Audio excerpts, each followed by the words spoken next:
السلام علیکم ناظرین، بدھوار 6 ستمبر خبر اور تجزیہ کے اندر خوش آمدید۔ تاریخ کا خاص طور پہ میں نے ذکر اس لیے کیا، آج 6 ستمبر ہے۔ پاکستان میں کئی دہائیوں سے یہ دن پاکستان کے دفاع کے دن کے طور پر منایا جاتا ہے۔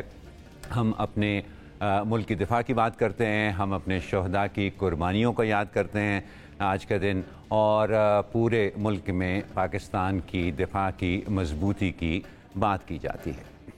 میں اپنے ساتھی تجزیہ کار، میرے ساتھ انور رحیم شمسی حسب معمول اور مزمل اردی صاحب ہیں، اور میں اپنے ساتھی تجزیہ کاروں کے سامنے ایک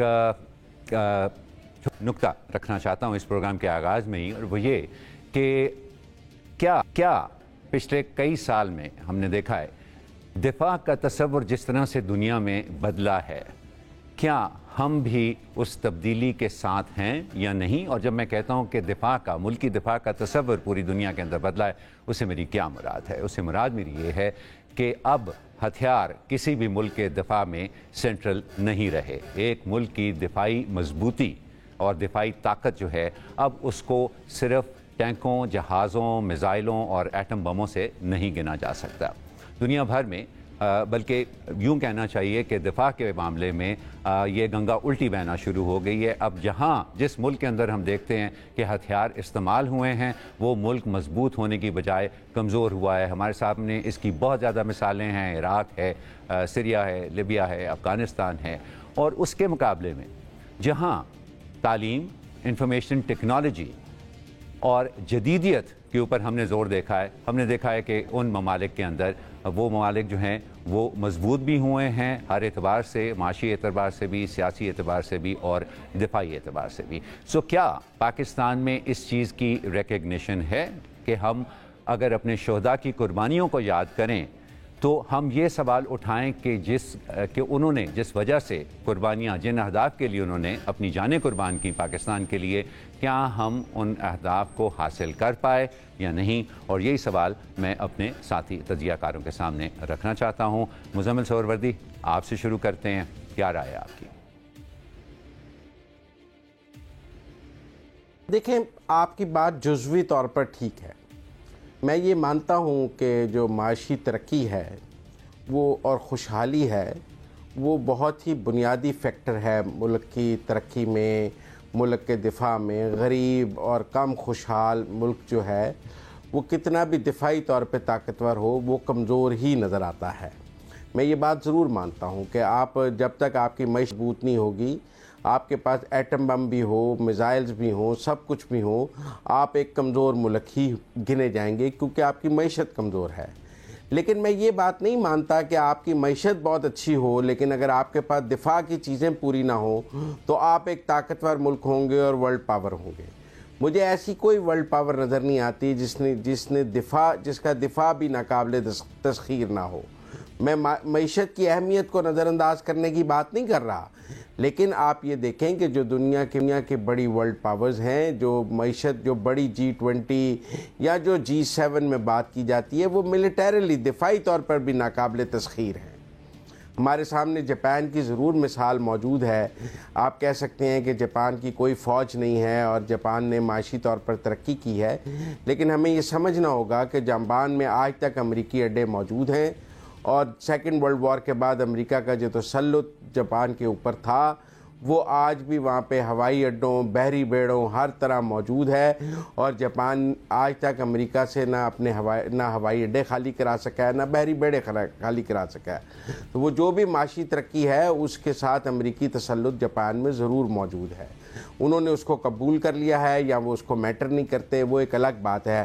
ہمارے ہاں تو امریکی اڈے دینے کی بات ہو، امریکی بات ہو، تو ہم فوراً کھڑے ہو جاتے ہیں کہ پیسے کتنے بھی مل رہے ہوں، خوشحالی کتنی بھی آ رہی ہو، پر ہم امریکہ کو اڈے تو نہیں دے سکتے ہیں، اور یہ ملک سے غداری ہے۔ لہذا یہ دو ملکوں کا الگ سوچنے کا انداز ہے۔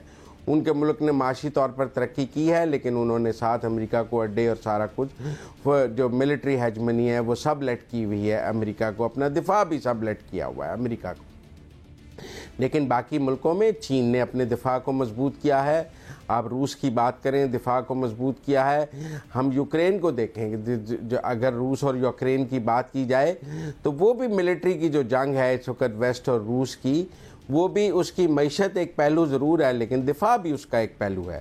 لہذا میں سمجھتا ہوں کہ ہم یہ نہیں کہہ سکتے کہ ہم نے جو ایٹم بم بنائے ہیں, JF-17 بنائے ہیں, الخالد بنائے ہیں, یہ سب ہم نے فضول کام کیا ہے.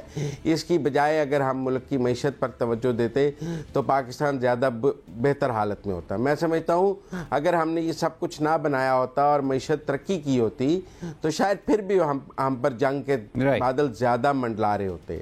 آج شاید جنگ کے بادل نہیں منڈلا رہے ہیں, آج معاشی طور پر ہم ضرور کمزور ہیں, لیکن میں اور آپ اس سوچ میں تو نہیں ہے کہ ہم سایہ ہم پر حملہ کر دے گا, کیونکہ اس کو پتہ ہے ہمارے پاس ایٹم بم موجود ہے. ایک ہمارے اوپر حملے کا ورنہ 65, 71, پھر سیاچن گیا 84 میں, پھر سرکریک گیا, مسلسل آپ دیکھیں جنگ کا ایک موسم آپ کو 84, 85 تک نظر آتا ہے, 88 تک. لیکن جو ہی نیوکلیئر پاور آئی اس کے بعد کارگل ہوا بھی تو وہ اتنا ریسٹرینٹ تھا کہ اس کے آگے وہ بڑھ نہیں سکا. تو اس لیے میں سمجھتا ہوں کہ دفاع کی اہمیت کو نظر انداز نہیں کیا جا سکتا. معیشت پر توجہ دینی چاہیے, معاشی خوشحالی بہت ضروری ہے.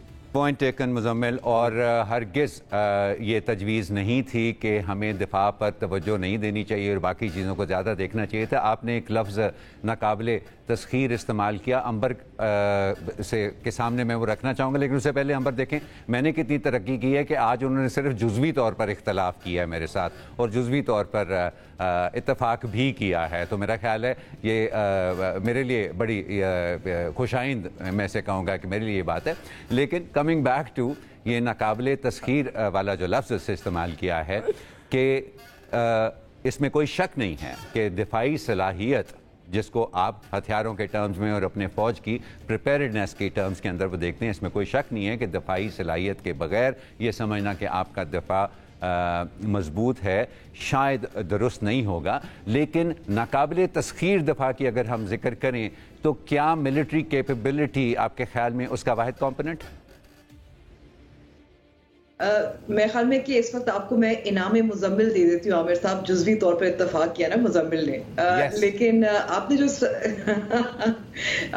جو سوال اٹھایا ہے میرے خیال میں اس پہ بحث اور بات ہونی بہت ضروری اور ہوتی بھی ہے. لیکن آج کے دن کیونکہ زیادہ تر ہم روایتی بیانات ہی دیکھتے ہیں, جو بھی وزیر اعظم ہو, جو بھی صدر ہو, وہ قربانیوں کی بات کرتے ہیں, وار آن ٹیرر کی بات کرتے ہیں, اور وہ بالکل درست یاد رکھنے کی ضرورت بھی ہے کہ ایسے بہت سارے ظاہر سولجرز ہیں جنہوں نے اپنی جانیں دی ہیں تاکہ ملک سلامت رہے. میں اس میں کہوں گی کہ آپ ترجیحات کی بات ہوتی ہے, which comes first perhaps. یہ بالکل مزمل نے ایک ٹائم لائن ہمیں پیش کیا کہ ظاہر ہے جب تک ہم نے ایٹمی دھماکے نہیں کیے تھے تب تک اس قسم کی جنگیں ہوتی رہی تھیں, جس نے ہمیں کمزور بھی کیا ایک طریقے سے. اگر آپ کہیں ہمارے کچھ ایسے ہم سے بنگلہ دیش کھو بیٹھے وغیرہ وغیرہ. لیکن سوال یہ بھی پیدا ہوتا ہے کہ اگر آپ اس کو فلپ کر دیں, دوسری طرف دیکھیں, اس کا دوسرا رخ یہ بھی دیکھیں کہ بیئر منیمم ہمیں کیا ضرورت ہے تاکہ ہم جو ملٹری سپینڈنگ کرتے ہیں جس پہ ہمارا دفاع ہو سکتا ہے, اور کیونکہ ہم امیر ملک تو نہیں اور کبھی نہیں رہے, تو وہ جو سپینڈنگ ہے کیا اگر تعلیم, صحت, ان معاملات پر, ان اہم جو شعبے ہیں ان پہ خرچ ہو جاتی, کیا بیئر منیمم کے ساتھ ہم زیادہ ترقی یافتہ ہوتے, ہم زیادہ سیکیور ہوتے یا انسیکیور ہوتے؟ دیکھیں ابھی بھی آپ دیکھیں اس وقت بہت بات ہو رہی ہے جنرل ناصر منیر کی ڈاکٹرن کی, وہ معیشت پر زور دے رہی ہیں. اس سے پہلے بھی جب جنرل قمر جاوید باجوہ صاحب تھے, آپ کو بھی یاد ہوگا کہ ایک بہت بڑا سمٹ بھی ہوا تھا جس میں بتایا گیا تھا کہ جو سیکیورٹی کے معاملات ہیں وہ ان کی گہرا تعلق ہے ان کا environment, climate change, human security, economic security, ان سب معاملات سے. کیونکہ اگر الٹیمیٹلی آپ کے پاس معیشت کمزور ہے اور آپ کے پاس پیسے نہیں ہیں اور آپ اتنی ڈیفینس اسپینڈنگ نہیں کر سکتے جتنا آپ کا سب سے بڑا دشمن بھارت ظاہر ہے وہ کر رہا ہے, تو پھر آپ کہاں کے کہاں رہ سکتے ہیں. آپ بیئر منیمم بھی نہیں حاصل کر رہے, وہ جو آپ کے پاس ساز و سامان ہے وہ بھی پرانا ہو رہا ہے, آپ اپ گریڈ نہیں کر سکتے, اور ساتھ ساتھ جو آپ کے عوام ہیں میرے خیال میں وہ بھی پھر انتظار کریں گے کہ ان کے بھی حالات جو اس وقت آپ کو نظر آ رہے ہیں وہی ہوں گے. مگر میں